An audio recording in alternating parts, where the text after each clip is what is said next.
Assalamualaikum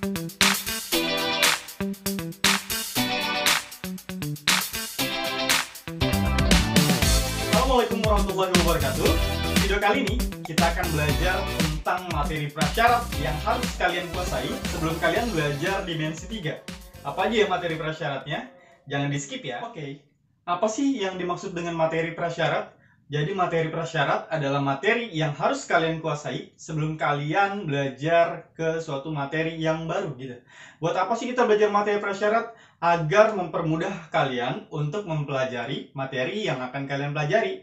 Nah, video kali ini kita mau bahas tentang materi prasyarat, materi dimensi 3 ya.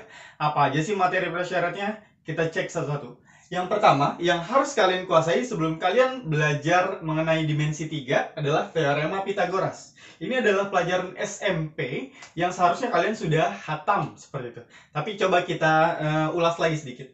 Nah, misalkan saya punya segitiga ABC. Ini segitiga siku-siku ya. Tahu dari mana? Karena ada salah satu sudut di segitiga itu yang besarnya 90 derajat. Nah, ini segitiga ABC, siku-siku di A. Oke, bagus. Nah, kata teorema Pythagoras akan berlaku BC kuadrat. BC itu sisi miring. Sebenarnya bukan miring ya, tapi sisi yang paling panjang seperti itu. BC adalah sisi yang paling panjang daripada AB atau AC seperti itu. BC kuadrat sama dengan AB kuadrat tambah AC kuadrat. Jadi ini dikuadratkan sama dengan ini kuadrat tambah ini kuadrat. Oke, kalau misalkan mau cari AB kuadratnya gimana? AB kuadrat sama dengan BC kuadrat. Nih, sisi paling panjang dikurangi sisi yang lain, yaitu AC kuadrat. Begitu juga dengan si AC kuadrat. Nah, kita coba ke contoh ya. Misalkan Bapak punya satu segi 4. Segi 4-nya namanya ABCD. Seperti itu. Jarak A ke B 3, A ke D 4. Tentukan jarak B ke D.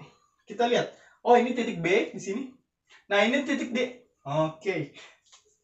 Kita buat jaraknya. Nah, menggunakan garis putus-putus. Berapa sih ini jaraknya? Gitu ya.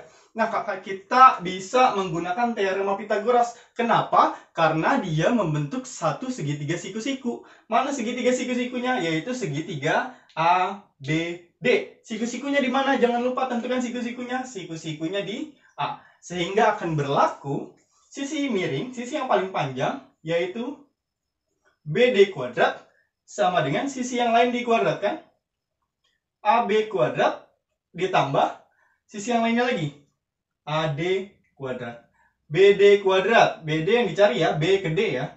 AB kuadrat. AB 3 dikuadratkan ditambah AD. AD 4 dikuadratkan. Oke. 3 kuadrat 9. Bagus. Ditambah 4 kuadrat 16. Bagus. Hasilnya adalah 25. Ingat, yang 25 itu BD kuadrat. Nih, BD kuadrat. Apakah sudah selesai? Belum. Kenapa? Karena BD-nya masih kuadrat. Harus dirubah bentuknya jadi BD saja. Caranya dengan diakar. Seperti itu. BD sama dengan akar dari 25. Sama-sama diakar ya. BD kuadrat diakarin jadi BD. 25 diakarin jadi akar 25. Berapa akar 25? 5. Bagus. Jadi jarak B ke D adalah 5. Seperti itu. Nah, teorema Pythagoras hatam. Oke, materi selanjutnya yaitu diagonal sisi dan ruang pada kubus.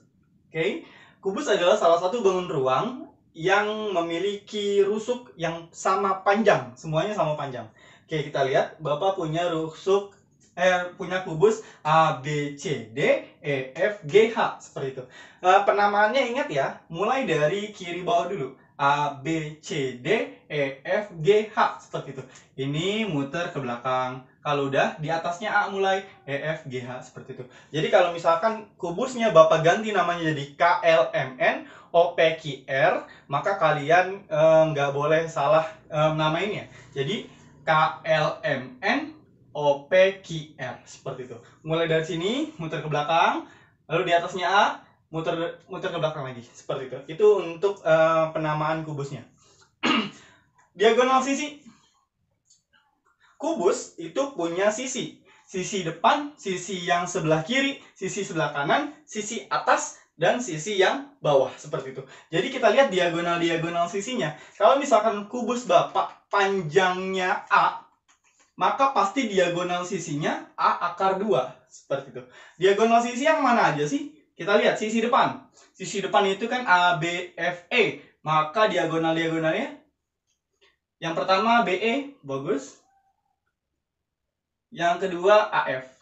Nah, itu dari sisi yang depan. Kita lihat sisi yang sebelah kiri.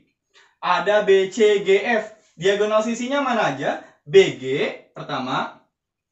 Lalu ada CF. Oke, sisi kiri udah. Sisi yang sebelah kanan. EADH. Diagonal sisinya ED. Bagus. Dengan AH. Nah, sisi yang sebelah kiri udah. Sekarang sisi yang atas. Ada EFGH. Berarti diagonal sisinya yang pertama E ke G. Oke. EG. Lalu FH. Bagus. FH. Selanjutnya, sisi yang bawah. ABCD. Berarti AC.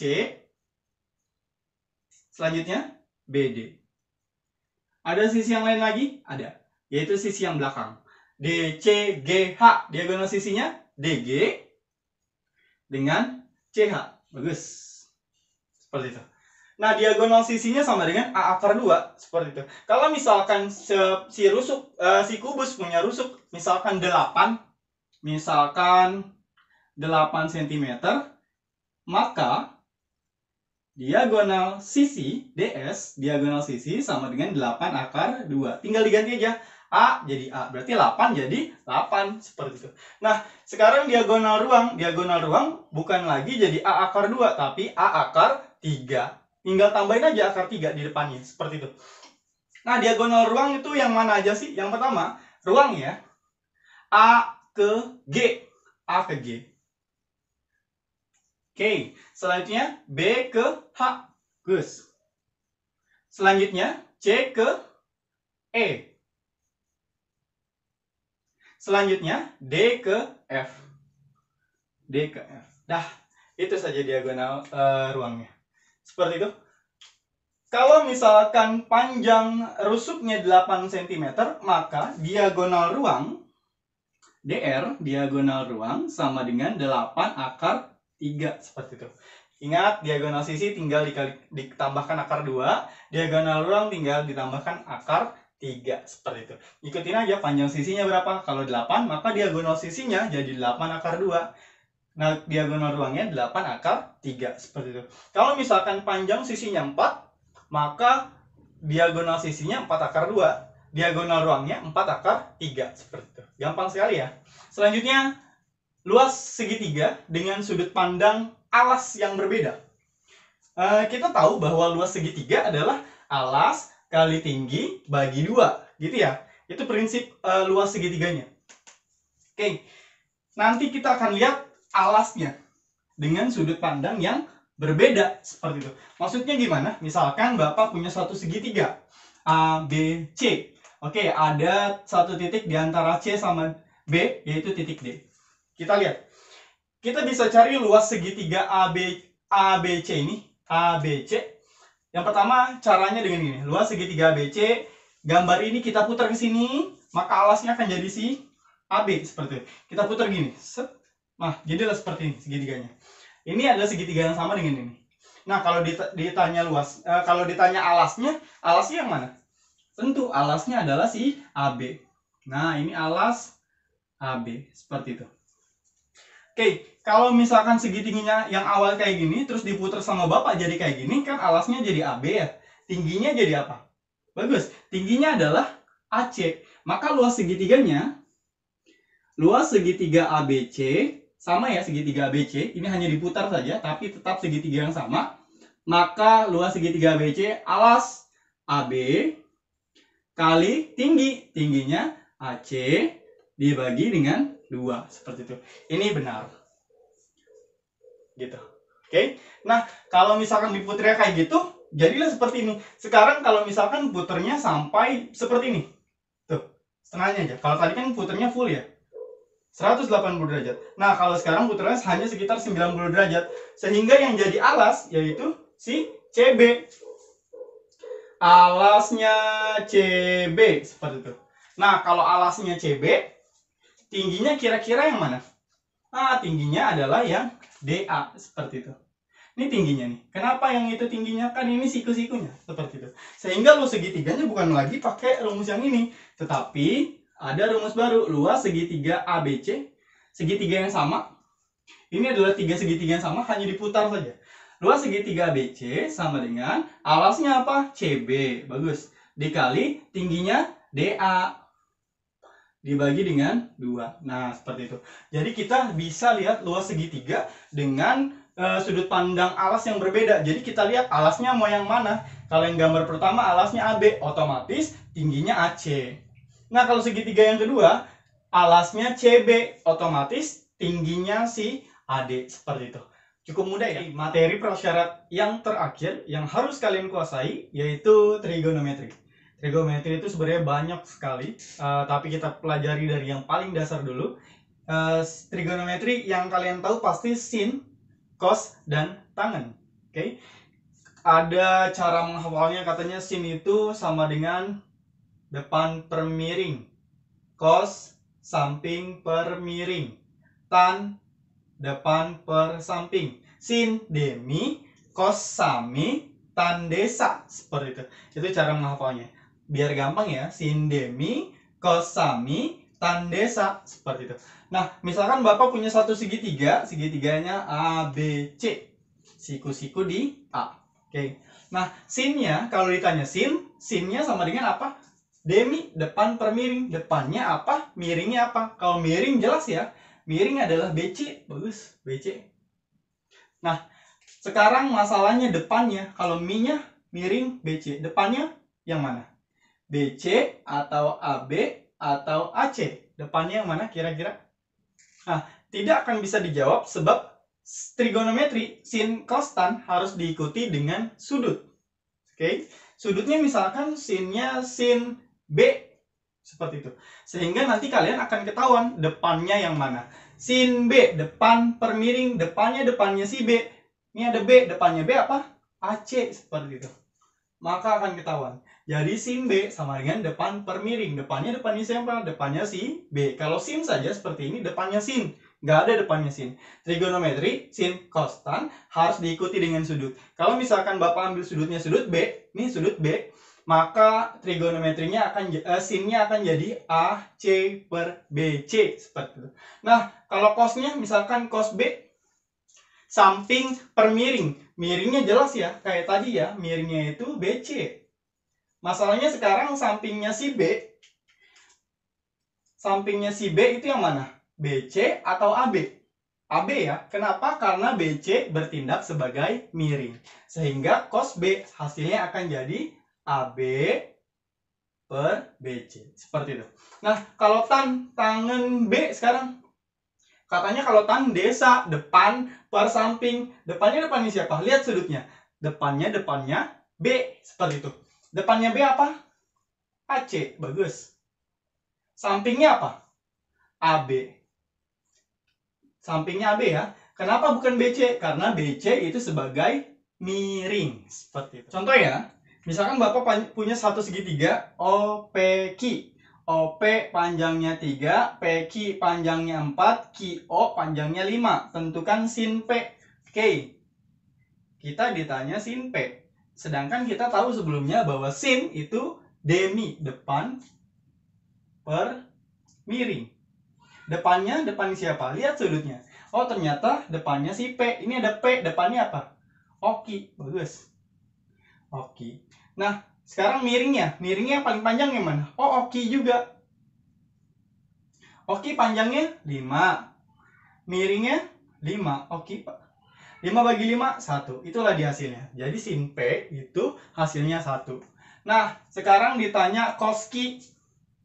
Cos Q. Kita udah tahu kalau cos itu sami. Samping per miring. Seperti itu. Sampingnya Q. Berarti kan ya, Q-nya mana? Nih Q-nya nih. Sampingnya apa? Oki atau QP? Nah, sampingnya adalah QP. Kenapa bukan Oki? Karena Oki sebagai miring. Nih miring. Oki. Ki. Ki P panjangnya 4. Oki panjangnya 5. Maka hasilnya 4/5 seperti itu. Tangan O yang terakhir, ditanya tangan O. Kita udah tahu kalau tangan itu desa, tan desa, depan per samping. Depannya depan siapa? Depannya si O. Ini ada O, depannya berapa? 4. Punya si Kipe. Sampingnya O, Oki atau OP? Jawabannya adalah OP. Kenapa? Karena Oki kan miring dari tadi ya. Sampingnya si O yaitu OP. Kipe panjangnya 4. Kipe panjangnya 4, OP panjangnya 3. Berarti 4/3. Seperti itu. Selanjutnya, trigonometrinya tentang sudut istimewa. Sudut istimewa itu ada 1, 2, 3, 4, 5. Ada 5. Yang pertama 0 derajat, 30, 45, 60, 90. Kenapa dinamain sudut istimewa? Karena kalian bisa tahu nilai sin, cos, tan-nya tanpa menggunakan kalkulator. Nah, kalau sin 0 derajat itu 0. Cara ngapalinnya gini kalian. Mulai dari setengah akar dulu semuanya. Nah gini. Kalau sin 0, 30, 45, 60, 90. 0, 1, 2, 3, 4. Baru disederhanain. Akar 0 berapa sih? 0. 0 dikali setengah 0. Maka sin 0 hasilnya 0. Seperti itu. Oke. Akar 1 berapa? Akar 1 adalah 1. 1 kali setengah, setengah. Pinter. 1 kali setengah hasilnya setengah. Maka sin 30 hasilnya setengah. Akar 2 ada nggak? Nggak ada. Maka jadi tetap setengah akar 2. Akar 3 ada? Nggak ada. Maka tetap setengah akar 3. Nah, akar 4, 2. 2 kali setengah, 1. Maka sin 90 hasilnya 1. Sin 00, sin 30, setengah. Sin 45, setengah akar 2. Sin 60, setengah akar 3, sin 90, 1. Nah, kalau si cos itu kebalikannya sin. Kalau si sin mulainya dari 0 sampai 1, maka cos mulainya dari 1 sampai 0. Kita tulis berkebalikan. 1 habis 1, setengah akar 3. Habis itu, setengah akar 2. Habis itu, setengah. Habis itu, 0. Seperti itu. Nah, kalau tangan gimana? Tangan itu dapat dari sin dibagi cos. Berarti atas sin dibagi bawah cos. 0 bagi 1, 0. Bagus. Setengah dibagi setengah akar 3. Bingung? Kita coret-coret. Setengah dibagi setengah akar 3. Ada yang bisa dicoret atau enggak? Bisa nih. Setengah dengan setengah. Setengah bagi setengah, 1. Setengah bagi setengah, 1. Seperti itu ya. 1/1 kali akar 3, akar 3. Nah, ini kan bentuknya tidak rasional ya. Maka harus dikalikan dengan akar sekawan. Akar 3 per akar 3. Akar 3 kali akar 3, 3. 1 kali akar 3, akar 3. Nah, ini juga bisa ditulis dengan 1/3 akar 3. Maka hasil dari setengah dibagi setengah akar 3, 1/3 akar 3. Nih, tahu dari mana? Nih, setengah dibagi setengah akar 3. Setengah dibagi setengah akar 3, hasilnya 1/3 akar 3. Nah, kalau tangan 45, berarti setengah akar 2 bagi setengah akar 2. Sama ya, 1. Setengah akar 3 dibagi setengah, ini lebih mudah lagi. Setengah akar 3 dibagi dengan setengah. Coret-coret, sisa akar 3. Oh, akar 3. 1 dibagi 0, tak hingga jawabannya. Seperti itu. Contoh. Tentukan besar sudut L dari segitiga KLM. KL akar 2, LM 2 akar 2, MK akar 6. Yang ditanya besar sudut L. Gimana cara nentuinnya? Apa kita harus pakai busur derajat? Oh, nggak perlu. Kan kita udah punya ilmunya. Nih, ilmunya. Kita pakai sudut istimewa. Misalkan Bapak mau pakai sinnya. Sinnya sin sudut L. Kayak tadi, sin itu kita punya demi. D-nya depan. Depannya siapa? Depannya L. Depannya L apa sih? Oh, KM. Miringnya ML. KM panjangnya berapa sih KM? Akar 6. Miringnya 2 akar 2. Nah, ada yang bisa dicoret? Ada ya? Akar 6 dibagi akar 2. Akar 6 bagi akar 2. Akar 6 bagi akar 2, akar 3/2. Ini juga bisa ditulis sebagai setengah akar 3. Ini sin L. Sin L sama dengan setengah akar 3. Sin berapa sih yang hasilnya setengah akar 3? Ada nggak sih sin yang hasilnya setengah akar 3? Oh, ini ya. Nah, ini. Sudutnya dilihat berapa? 60 derajat. Sehingga L sama dengan 60 derajat. Nah, besar sudut L sama dengan 60 derajat. Tahu dari mana? Katanya sin L hasilnya setengah akar 3. Sin berapa yang hasilnya setengah akar 3? Oh, ternyata sin 60 derajat. Maka besar sudut L sama dengan 60 derajat. Seperti itu.